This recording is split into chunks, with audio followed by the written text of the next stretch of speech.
I say this to you, now listen carefully. If you write a book, do not show it to your wife. Do not show it to your husband. Do not show it to your best friend. They will lie. People come to me and say, I've got a story for you, Jeffrey. They've got a wonderful short story. It's worth 30 pages. It's not worth 400. And they don't know the difference. I'd had my money stolen. I was facing bankruptcy, £400,000. I was a young member of Parliament, had to leave the House of Commons. I thought, this is a good story. Hi everyone, and welcome to this episode of the podcast in partnership with Najahi Events. Now we're here at Emirates Lit Fest and we have agreed to do the podcast in conjunction with them. So the next few episodes are literally famous authors, great writers, people that have got a story to tell and are also good at telling stories.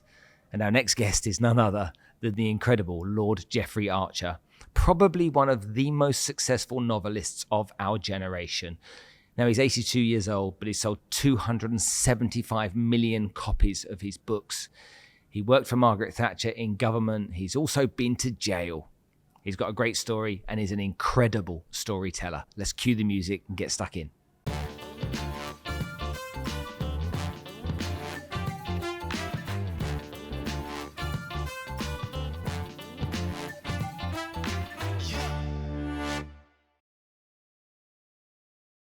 And lastly, thank you to Najahi Events, who have been sponsoring us now on the podcast for over a year.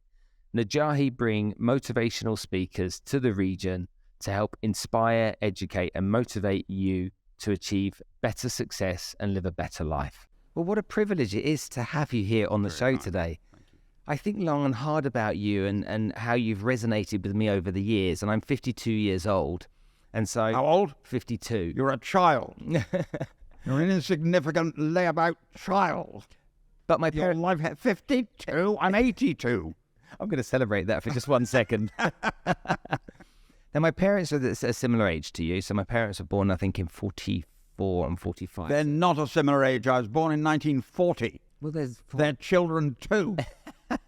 And they will celebrate that as well, for sure, when they hear it. And my dad's a big fan of your work. And so there's quite a lot of areas to talk to you about today. But as we're at the Emirates Festival of Literature, I suppose it's best that we start off with your, I suppose, biggest success has been being a novelist and the great work that you've done over the years. Now, when we go back, I wrote a book, and some people know this, and I found it a really painful experience. It took me a long time. It was frustrating. 18 months. Oh, that is a long time. Measure it, if you can, in hours, because some people... I take 1,000 hours over a book. I never measure it in a year or 18 months. Okay. And it depends how many drafts you did. Can you remember how many drafts you did? There were many. I always find at the end of a book, Spencer, that I have to do more work on the first 100 pages than the last 100. Okay. When you start a book, though, every book you handwrite, is that correct? Correct. Every word is handwritten. I rise at 6 in the morning. I work from 6 to 8, 10 to 12, 2 to 4, 6 to 8, bed at 9:30, up again at 5:30. I wish it was easier, and the draft you have of Next in Line is the 14th. Really? And you'd think by now, wouldn't you, I could do it in 2 or 3 drafts. Nope, that's the 14th. And in fact, in the book I'm working on now, the biggest change in the whole book came on the 13th draft. So when young people come to me and say, how do you do this, Jeffrey, or that, Jeffrey? I say, well, look, there is no substitute for damned hard work. The best idea came on the 13th draft. Wow. Now, over the last few days, I listen to books. I don't read, okay, as often as I used to. So Well, the facts on that are fascinating, Spencer. When I was 10 years ago, I had 42% of me was Kindle, 1% was audio, yeah, and 50-something% was real books. Audio are now 9% of book readers. They've gone from 1 to 9 in 10 years, and they're still growing. So getting the right reader, it's a very... I didn't give it a second thought. It's now a big deal. I think, well, again, with the advent of podcasting and stuff like that, people are listening far more, aren't they? We have Alexa and everything at home, and so my parents, I know, will put an audiobook on while my mum's cleaning at home. So that's very normal for her. For me, I have to listen to a book while I'm doing something, and it can be as mundane as... How can you hear it if you're doing something? Because it can't be anything that difficult. So it's something that doesn't use my brain. So like, let's say sweeping the garage or going for a walk or stuff like that. Ah, I see, yeah. Okay, and so if I just sit still, I don't process it. So it's in a car. I need to move in a car, walking. Got it. And so every night I go for a walk for an hour, and that's my hour. That's my hour of listening. Earphones on. Earphones on as I go. You get run over by a car because you're not looking when you cross the road. No, luckily I've got the pavement to walk on. Oh. But no, I have them in, and I was listening for the last few nights. I've been listening to Next in Line. Right. And so getting into novels, if you look at typically the type of books that I read, I don't go for novels. I want to be consuming something where I'm learning about somebody's experience, where there's some pain involved, and it's almost like they've overcome the pain and they've gone on to do greater things with their life. So I would recommend, there are two non-fiction books. I've become a great fan of Ben McIntyre. Okay. His book on Colditz, I think you would enjoy. But the greatest non-fiction writer he's just a genius. Stefan Zweig. If you get his book on Europe before Hitler came to power, and during Hitler coming to power, and Hitler in power, staggering. It's really a genuine masterpiece. Will you spell his name for me afterwards? So I will. Stefan Zweig, Sweig, all you listeners. Yes. He wrote a novel called Beware of Pity, which is genius. Mm-hmm. Genius. He's the greatest writer, storyteller, in my view, other than Shakespeare, who's ever lived. The opening of that book, Beware of Pity. I arrived late for the dinner party, and he was sitting on the other side of the table, sadly too far away to speak to. Of course, everybody wanted to speak to him. At the end of the meal, when I was going home and getting my coat, he joined me and said, "May I walk home with you?" I said, "Of course, sir. You will know a little about me. I know everything about you, sir. You're a national hero." Then it's time I told someone the truth. Wow. Now that young man is genius. Talk to me about storytelling. It's a God-given gift. No one can learn it. It's something you're born with. You can't pop down to Marks and Spencer's and buy a packet of storytelling. No. It's a God-given gift. I'm not a countertenor. I don't play the violin. Sure. I'm not a ballet dancer. Mm-hmm. I'm a storyteller. And it's a God-given gift. When did you learn or realise that you were... you must have been young. I've always been a raconteur. Yeah, okay. Always been a storyteller as a child. Didn't realise you could actually make money doing it. It never crossed my mind. I wanted to be Prime Minister and captain of the England cricket team. And I must say, Spencer, failed hopelessly at both. In fact, I've been waiting for several years to be captain of the England cricket team. And then sat down and wrote a book called Not a Penny More, Not a Penny Less, which, that was a triumph. It sold 3,000 copies and made £3,000. And my wife said, "It's time for you to get a real job anyway. Yeah. Time for you to get a real job." And then I sat down and wrote Cain and Abel, and my life. As you were storytelling when you were younger, though, were writing the first book, did you sit down and say to yourself, "Look, I think I've got this gift, I can write a book"? Or did someone say to you, you need to write a book? I thought I'd lost my money. I'd had my money stolen. I was facing bankruptcy, £400,000. I was a young member of Parliament, had to leave the House of Commons. I thought, this is a good story. What I didn't realise when I wrote it was I was a story. No, and even when I handed it in, I didn't. And 15 publishers turned it down. Really? The 16th publisher reluctantly published 3,000 copies and just about sold 3,000 copies. It went into paperback and sold 25,000 in the first month. Uh-huh. And they decided reluctantly to publish another 10, and they sold in a month, and then another 10. It's now sold 27 million copies. Incredible. So that's when I said to my wife, actually, I think I will. I think this is what I'll do. Yeah, I found something here. I think maybe I'm not a countertenor. When you take something as harsh as a bankruptcy and how it affects our mental well-being and our fortitude, and we can lose our confidence and our self-belief. It's a really kind of like emotional time for people. Do you think that you're able to take that experience and use it as almost ammunition so that you can ignite some fire inside of your belly? I say to young people all the time, Spencer, write what you know about. You are a useless individual from Essex doing a podcast. I would expect Essex to be in your story. I would expect a podcast to be in your story. I would expect Dubai to be in your story. Because when I read it, I would know you knew what you were talking about. I had a lady come to visit me quite recently who said, well, it's all right for you, Jeffrey. You've met all the world's most famous people. You've been everywhere. I don't know. I said, what do you do, young lady? What do you do? She said, I work in a hairdresser. I said, there's more stories in a hairdresser than I will ever find in my life. So they're out there. Stories are out there. But it's a God-given gift to spot them. So not only being able to tell them, being able to spot them too. Yeah. You've got a story there, Spencer, because of the fascinating life you've led. Of course there's a story there. You may not be aware of it because you're such a turnip. You may not be aware of it. But I can promise you it's in there. And it may, by the way, it may be a short story. I get a lot of people come to me and say, I've got a story for you, Jeffrey. And they haven't. They've got a wonderful vignette. They've got a wonderful short story. It's worth 30 pages. It's not worth 400. And they don't know the difference. And then occasionally,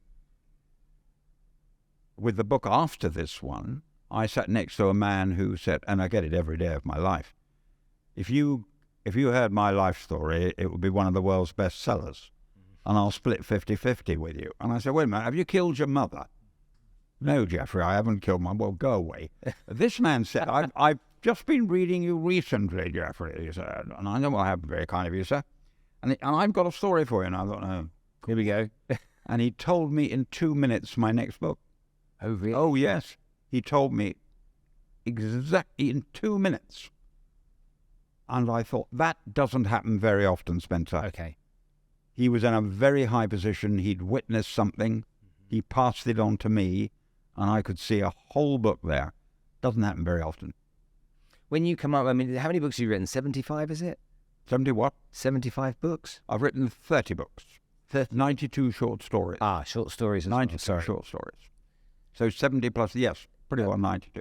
A lot of books. I was up at 5:30 this morning working when you were still in bed wondering what to do or who you were seeing, and then you woke up and you saw I was on the list. Well, that's how little you know about me, because at 5:30 I was out walking listening to your book this morning. Good man. So you're a 5:30 man. 4:30 I wake up every day. Good man.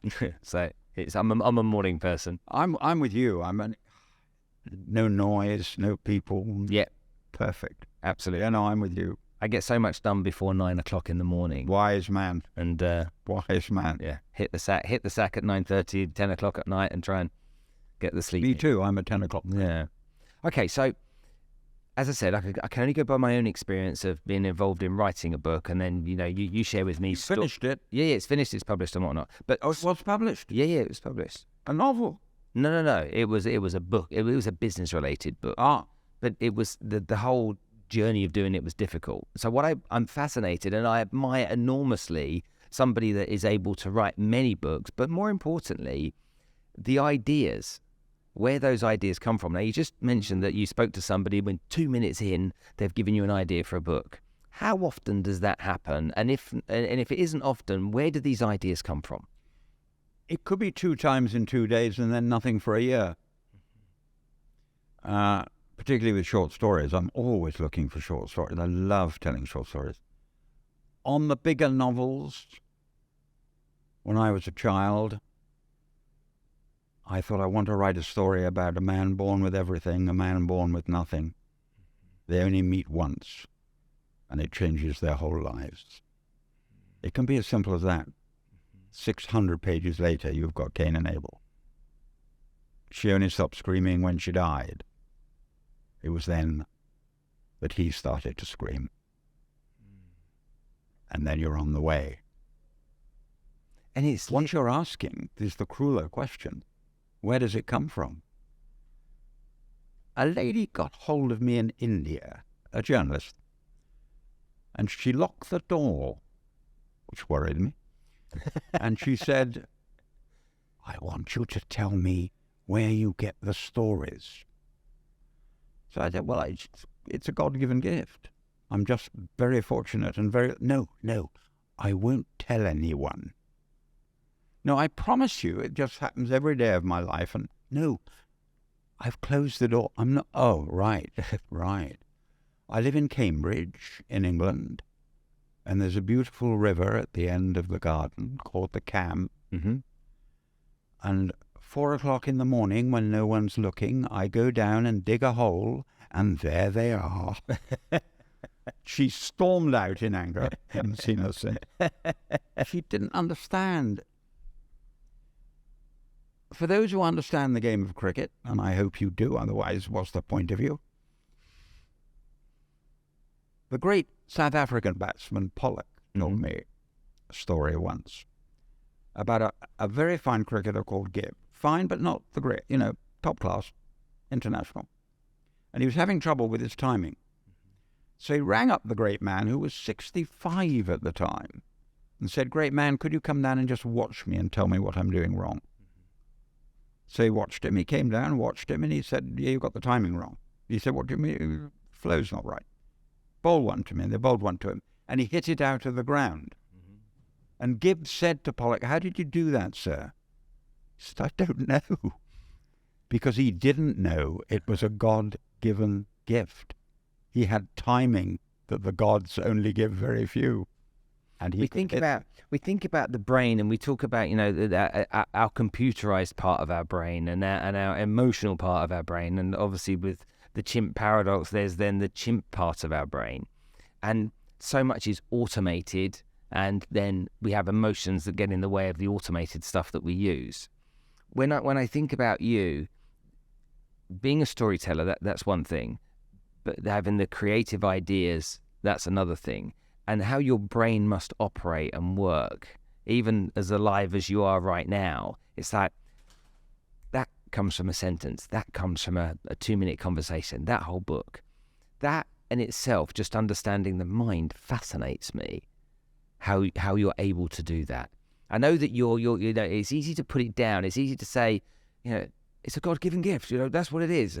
There's more to it than that. There's something. It's weird, isn't it? It's deeper than that.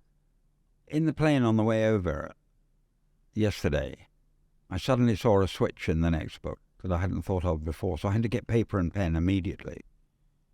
And now I can't tell you how it came. I just suddenly saw that if I could get a stamp in France in 1787, and I've now got my researchers working on, is that possible, to get Louis XVI on the throne, and could get a letter from Jefferson to the British Parliament, but I needed the stamp, and the stamp was the thing that would switch the story in a totally different... Now, I don't know, I was sitting eating dinner on an Emirates plane to Dubai when that came up. Threw the dinner aside, got the paper, and wrote 5 pages.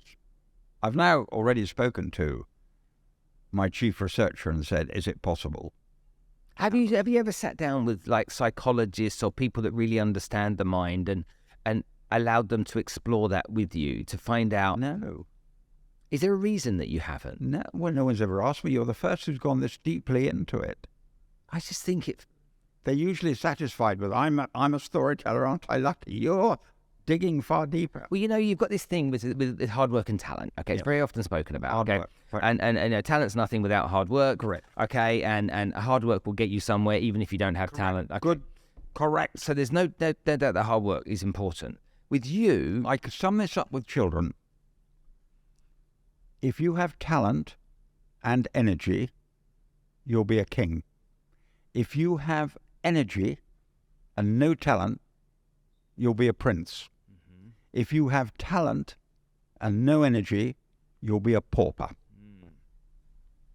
That's bang on the money. When I think about you, it's just like you've been a successful author. Yes, you've made lots of money and you've created lots of... Money's not important. No, I don't mean you've sold millions of books. I can hear listeners saying, he would say that, wouldn't he? I'm 82 years old. I have everything I want in life.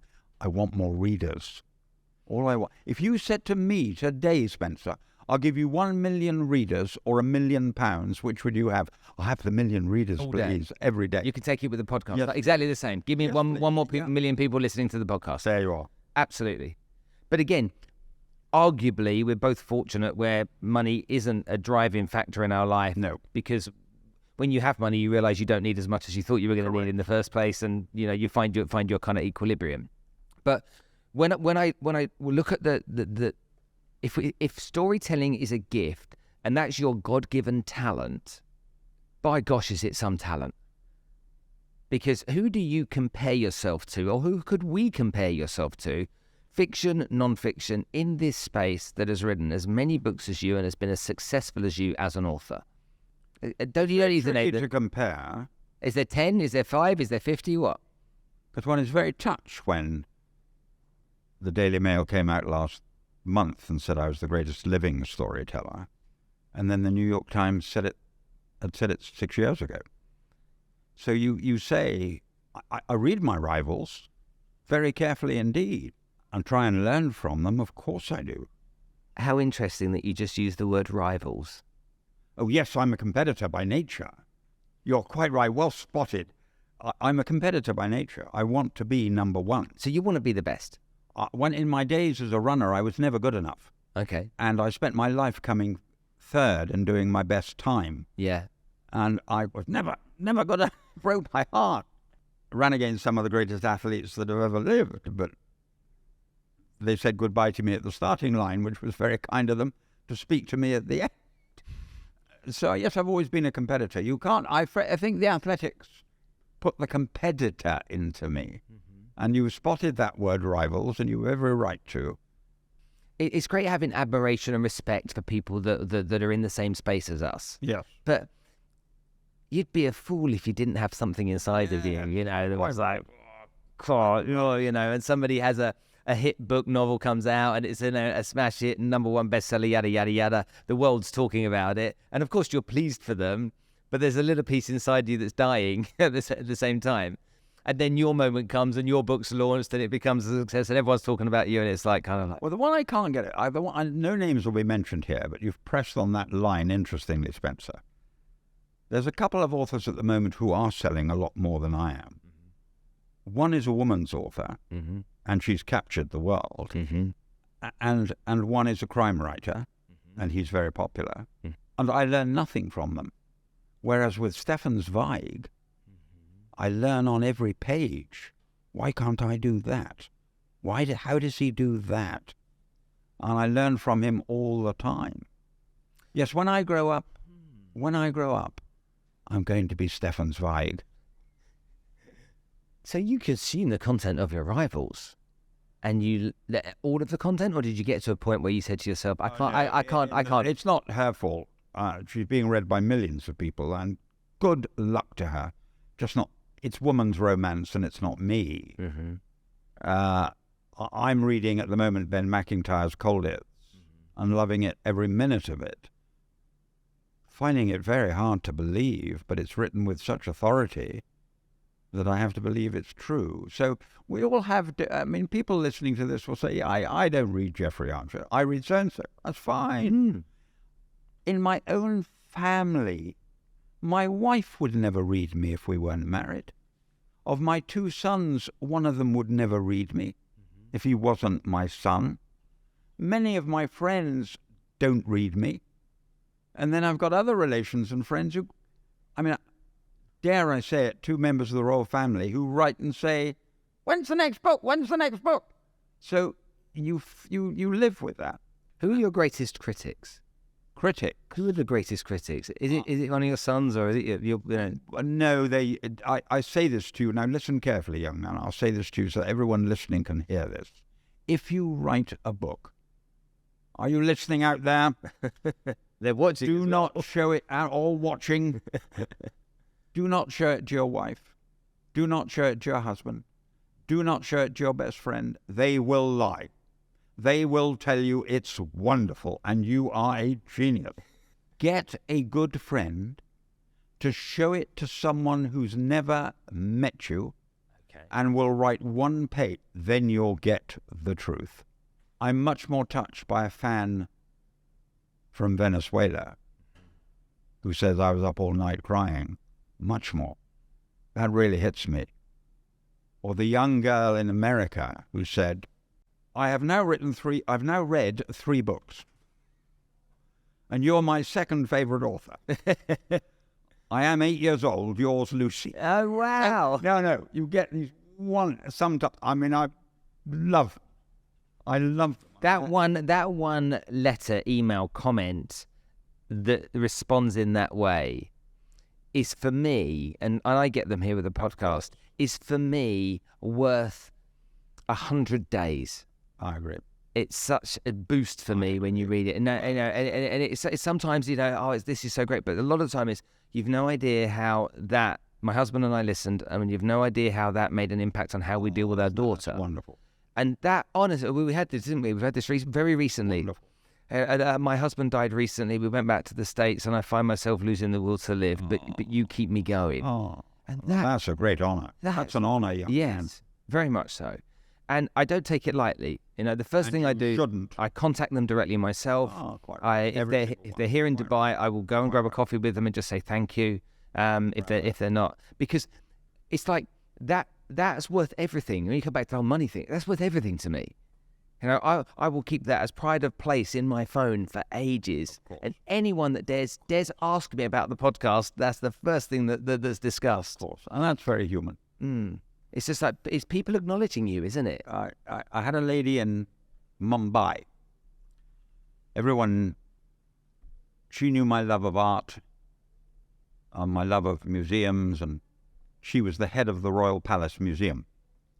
And I was speaking in Mumbai, and she'd kindly come to hear me speak. 8,500 people came to hear me speak. Mumbai is the best book festival on earth. Wow, on earth.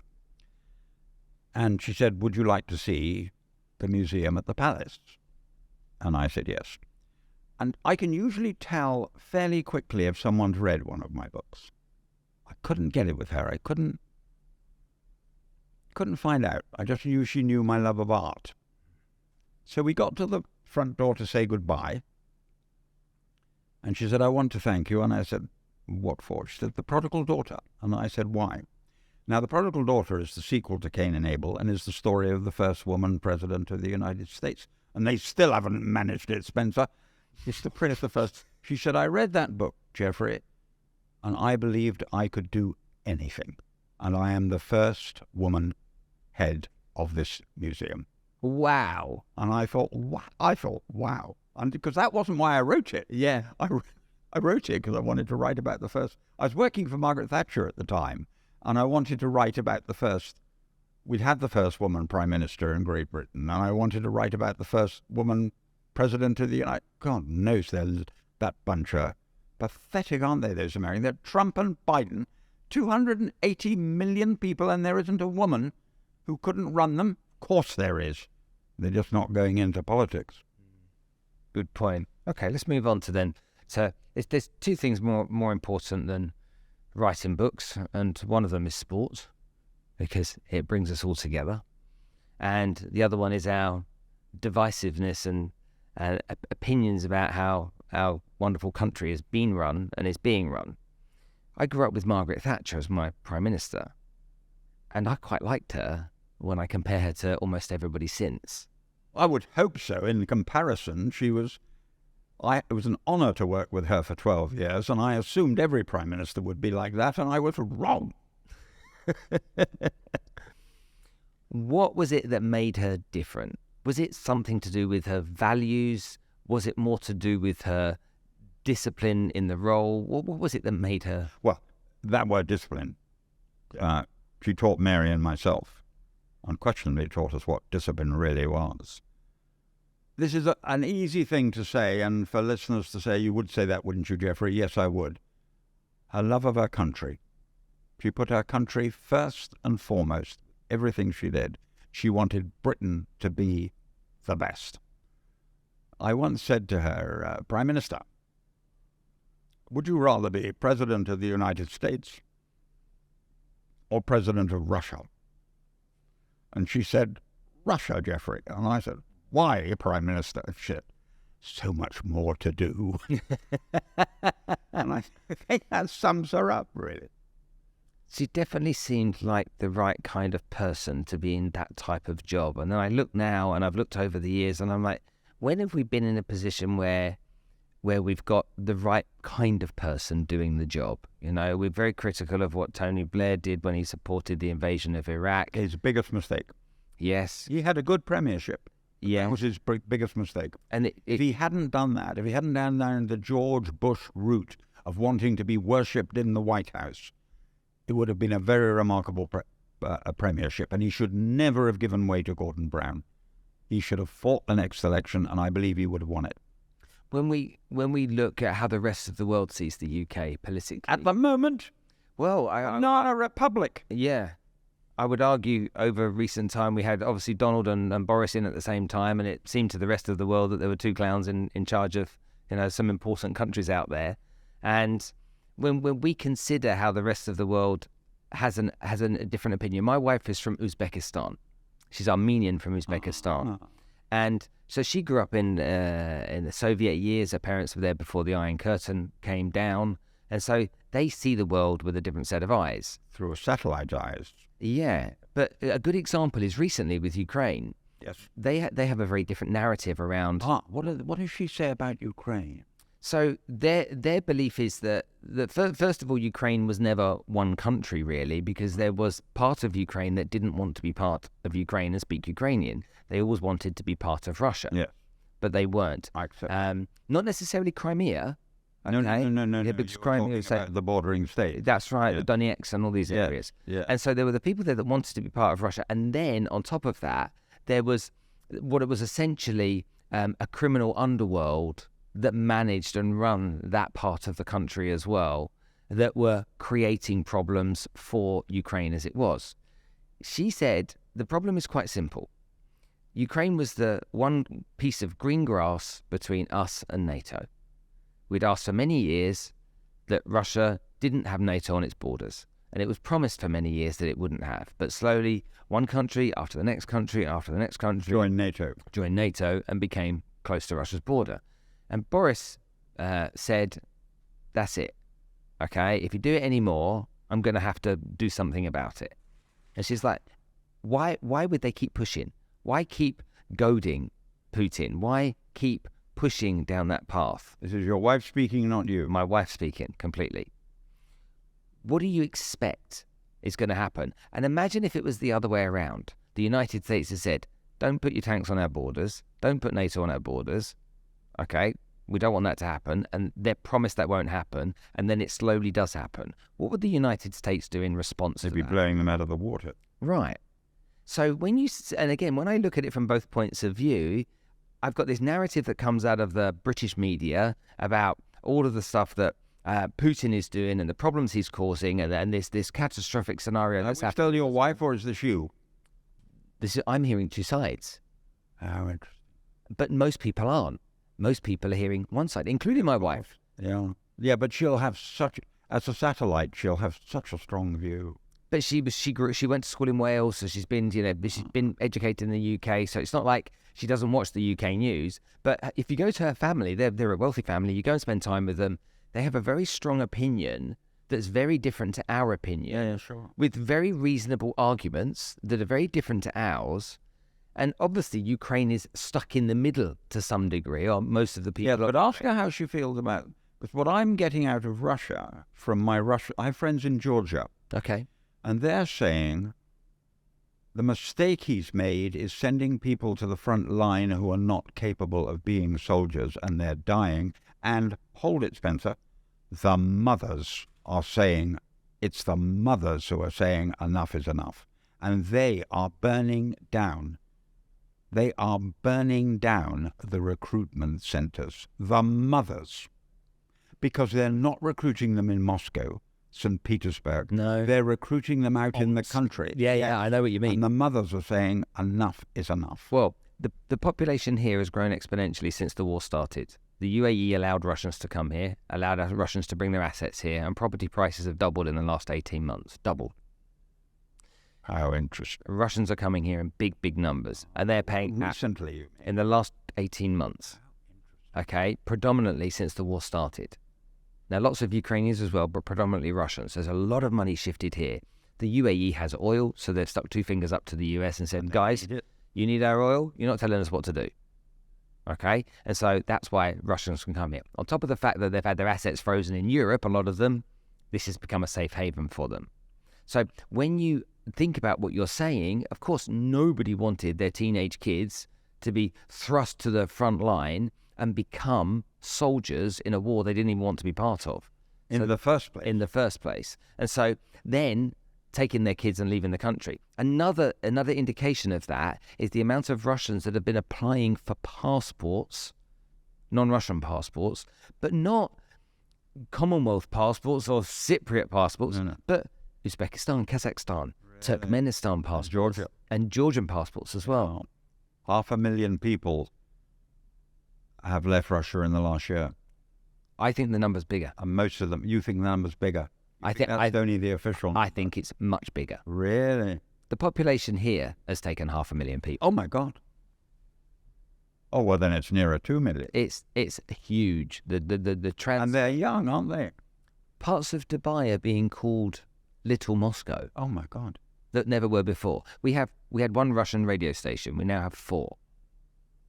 Okay. Wow. The numbers are growing. Everywhere you go, okay, to any of the nice restaurants, you'll find there's Russian menus. What are they doing here? What are they bringing to Dubai? Oh, their money. But a lot of it has been brought in. But you don't need money. What are they bringing? That's, I mean, they're not starting businesses here. They're running their businesses from here. Are they any good? Well, their businesses. I mean, the Indians I always think of as working so hard, getting whatever country they go to, they just get on with working. Are the Russians doing that? You don't see lots of Russian businesses being set up. What you find is head offices being set up of groups of companies where the owner, the founders or whatever are here running their business. It's not like they're bringing industry here, not that I've seen. But they are spending money here. But you've got so much money that... Oh, but it's... Figures. You know, when I was a child, and I'm 82 and you're a child... Thank you. When I taking that one again, celebrate that. I wanted to be a millionaire. Yeah. I mean, everybody's a millionaire now. I mean, it's just farcical. Farcical. What do they say? In seconds, okay, a million in seconds is how many days? A million in seconds is 11 days. Good God. A billion in seconds is 32 years. Yeah. That's the difference between the million and the billion. And we talk. But as Bunker Hunt said, a billion isn't what it used to be. And now we have national debt in America. Well, $500 million was spent by Chelsea Football Club this year. 16 years of seconds, yeah. I mean, $500 million. Well, let's talk about that then. Which football team are you a fan of? Arsenal? Well, I was born in the City Road in London. Oh, were you really born in City Road? Automatically an Arsenal fan. But in my day, Spencer, before you were even thought of, and I'm older than your parents, 7 of the 11 came from within 5 miles of the stadium. We haven't got a bloody Englishman in the team now. I've started supporting Bristol Rovers. Mind you, they're just not a... Football is... Money. It's who you can buy. We need a centre forward. One of my closest friends supports Fulham. We've all got problems in life. Who are doing well this season. They're doing very well. They're sixth. He rang me last night to say they were sixth. Sick of his phone calls. And he said, we need a back. I said, what do you mean you need... We'll buy one from where? Inter Milan. how can you support a team that just buys a back? And he said, you don't understand, Jeffrey. And I said, no, I don't understand. I'm so out of touch and out of date. I believe a team should be local. Well, I've got a statistic here. So there's a famous crypto company called Crypto.com. They're an exchange. They sponsor globally Formula One as one of the title sponsors. Right. They also sponsored the World Cup. And I had the CMO of Crypto.com on the podcast. I'm like, I want to know how much money's spent on sponsoring these kind of things. Yeah. Give me an idea here. Formula One, 20 races around the globe. Okay, the World Cup, 4-week event. Okay, Formula One's clearly more expensive as a global sport. Here's like, the World Cup was twice as expensive to sponsor than Formula One. Now, they sponsored the Staples Arena in Los Angeles. They renamed it the Crypto.com Arena. That was $35 million over 10 years. The World Cup they sponsored, I think from what he told me, was something close to $50 million to sponsor the World Cup. We've now reached a stage where 50 million gets you a second-rate player and 10 million gets you a rubbish player. And I know the man who was the first man to get $1 million. He's still alive. He's a friend of mine. To get $1 million. But paid $1 million? No. Transferred for $1 million. Was it Trevor Francis or Gary Birtles or who was it? Transfer fee of $1 million. Get them to ring in. Steve. I'm not going to tell you. And dear friend. So it's the first player that was sold for $1 million. For $1 million. He's younger than I am. He's 10, 15 years old. Dear friend. And of course he can't understand it. And then you get the other extreme. The other extreme, Spencer. For all you oldies out there, I was a friend of Dennis Compton. Mm-hmm. Godfrey Evans. Mm-hmm. I had the honour of knowing these people. Mm-hmm. They were penniless. Garfield Sobers, Gary Sobers, penniless. If they were alive today, they'd be multi-millionaires. Well, hold on for a minute. So one of my closest friends here is a guy called Mikel Silvestre. He used to play for Manchester United and Arsenal, and he was in the French World Cup team. And he's a football agent now. Statistics relating to footballers, even today, that go broke within 5 years of leaving the game. Even the top ones? Even the top ones, wow. Okay. Gambling, alcohol. They go into depression because they've been celebrated and cheered on every day with 30, 40, 50,000 people in the stadium, and then all of a sudden you're nothing. And your life becomes pointless and empty. What's the percentage you said? 60%. Wow. Now, granted, not all of them are that top 10% of the Premier League. There are players in the Premier League that earn £10,000 a week. And others who earn $500,000. And some others earn $500,000. A week. A week, yeah. Are there players in the Premier League who earn $10,000 a week? Yeah. I didn't know that. I assumed they were all on 50. No, they're not. There's even a player, I forget his name, in Manchester United in the first team squad that's on £10,000 a week. Now he's about to negotiate his contract, and it's going to be £200,000 for sure. Hearing your show. Okay, we've talked about sports, we've talked about politics a little bit, so let's just finish on a couple of questions around politics so that we can get this off the table here. Rishi Sunak, would you have voted for him? I did. He's a thoroughly decent human being. I now realise that he's a technocrat. Mm-hmm. Better, in my view, to be Chancellor of the Exchequer because he loves figures. He's a wonderfully mathematical mind. And I've learnt in old age that your Prime Minister, John Major once said to me the toughest job he ever did was Chief Secretary to the Treasury. The second toughest job he ever did was Chancellor. And the third toughest was Prime Minister. But Prime Minister was nowhere near as tough as being Chancellor or Chief Secretary. The Premiership should be, you've obviously got to be a leader, you've got to have charisma, you've got to run a team, you've got to be a chairman. And I think he's no question, he's a thoroughly decent human being. Mm-hmm. But he's better, in my view, he would be better Chancellor than Prime Minister. So who should be the Prime Minister? If I was Prime Minister, he'd be my Chancellor. Who should be a Prime Minister? At the moment, I don't know. We've just had 4 Prime Ministers in 4 years. Margaret did 11 years. Tony Blair did 11 years. I mean, we're getting like Italy. Yeah. Farcical that we can't. One of the problems, Spencer, and now you'll get so many people ringing in, and is they're so badly paid.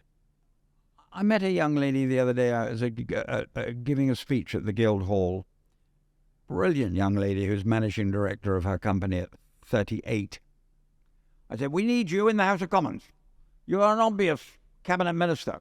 "Geoffrey," she said, "I earn $250,000 a year, and I have 2 lovers.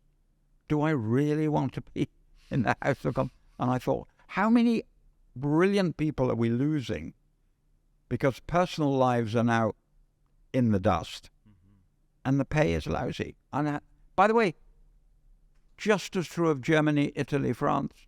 It's not just Britain. All of Europe's going through the same problem. We're getting second. I mean, can't we do better than Biden and Trump? I'm staggered. I mean, it's just not believable. I can't believe how 300 million people can't decide on someone better. I can't believe how 60 million people can't decide on someone better. Because I think there are some. If there's a Margaret Thatcher from the 70s and the 80s, there's an equivalent out there now. There's got to be. Must be in America, 10 of them. And it's tragic. It's tragic for the United States, which a nation who produced Jefferson, Lincoln, Roosevelt, Kennedy, is now giving us Biden and Trump. I don't understand it. Me neither. It's been an absolute pleasure to talk to you. You're a fascinating gentleman, and one I've loved every minute of spending. You're very kind. Thank you very much, Spencer. It's been lovely being on your show, and the questions so varied and interesting. And thank you very much for inviting me. And I'm touched by the fact that you love the association with people. That's what makes you do it. That's a terrific strength. Don't lose it. Thank you so much.